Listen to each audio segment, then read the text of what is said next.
అందరూ ఎలా ఉన్నారు? బాగున్నారా? Welcome to my YouTube channel my journey Ramesh 4199. సిరుగుప్పకి ధాన్యం లోడ్ వేసుకొచ్చినాం. బండి దిగుమతి అయింది నిన్న మేడే అని చెప్పేసి లోడ్ కాలేదు. ఈరోజు అడిగితే ఈరోజు కూడా ఏం లేదన్నారు. అయితే పక్కన ఒక 50 కిలోమీటర్లు బళ్ళారి ఉంది. బళ్ళారి నుంచి లోడ్ అవుతుందంటే అక్కడికి ఎంటీ వెళ్తున్నాము.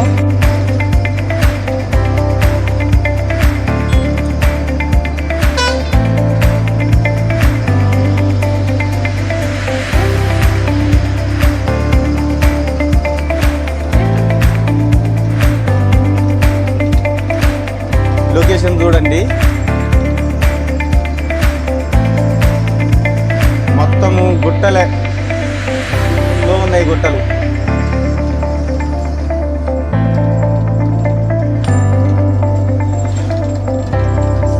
బళ్ళారి వెళ్ళి బండి లోడ్ అయినాక మళ్ళీ మీకు టచ్లోకి వస్తా.